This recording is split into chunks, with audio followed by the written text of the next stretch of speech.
मैं रमेश चंद, सहायक आचार्य राजनीति विज्ञान, राजकीय कन्या महाविद्यालय खैरवाड़ा उदयपुर। आज अपना टॉपिक है जापान का संविधान और इसमें हम सम्राट का अध्ययन करेंगे। ये topic BA second year paper first का है। जापान में सम्राट का पद अत्यधिक प्राचीन है, लगभग 2600 वर्ष पुराना। सम्राट के उत्तराधिकार के संबंध में पहले सम्राट को कानून के आधार पर नियुक्त किया जाता था, लेकिन अब यह शक्ति डाइट को हस्तांतरित कर दी गई है। सम्राट की मृत्यु के बाद उसका ज्येष्ठ पुत्र राजा बनता है और पुत्र न होने पर पुत्री के द्वारा कार्यभार ग्रहण किया जाता है। इसके अल्पवयस्क होने पर कार्य संचालक नियुक्त किया जाता है। सम्राट का व्यक्तिगत खर्च संसद द्वारा स्वीकृत किया जाता है। यद्यपि इसकी अधिकांश संपत्ति जब्त कर ली गई है, लेकिन जो भी संपत्ति उसके पास है उसे कर देना पड़ता है। अब हम इसकी शक्तियों का अध्ययन करेंगे। सम्राट की शक्तियाँ। पूर्व के संविधान में सम्राट अत्यधिक शक्तिशाली था। वह संपूर्ण राज सत्ता का सूत्र था। धारा 4 में कहा गया है, राज्य की संप्रभुता सम्राट में निहित होगी।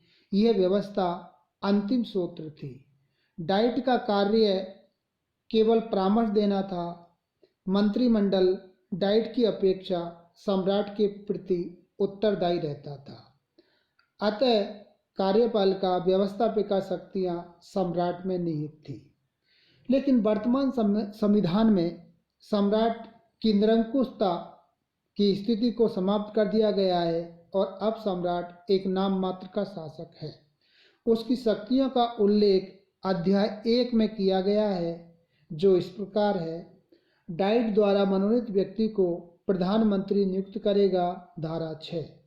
नंबर 2, सम्राट मंत्रिमंडल द्वारा मनोनीत व्यक्ति को सर्वोच्च न्यायालय का न्यायाधीश नियुक्त करेगा।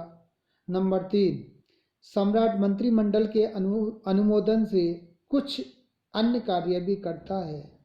धारा 7 जैसे संविधान में संशोधन की घोषणा,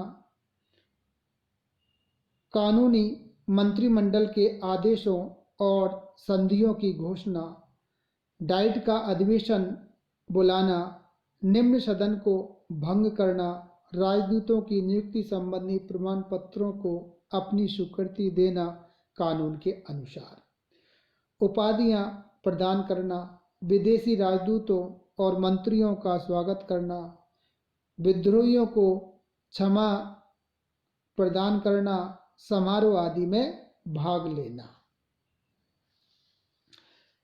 अब इसमें कुछ ऐसे हम कह सकते हैं कि प्रश्न कई बार पूछा जाता है कि जापान में सम्राट के पास शक्तियों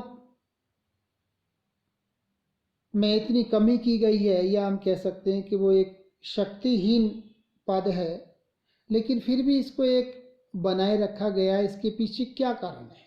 यानी कि जापान में सम्राट पद के बने रहने के कारण। तो इसमें हम कह सकते हैं कि पहला जो इसमें कारण दिया जाता है कि सम्राट का पद अत्यधिक प्राचीन है, अतः जनता उसके साथ साथ रहते अभ्यस्त हो गई है। यह हम कह सकते हैं कि राजाओं का शासन सराहनीय रहा है। अनियंत्रित शक्तियां होने पर भी शक्तियों का दुरुपयोग नहीं किया। यह हम कह सकते हैं कि अंग्रेजों की तरह ही यहाँ के लोगों का स्वभाव रूढ़िवादी है, अतः सम्राट के पद को बनाए रखना चाहते हैं।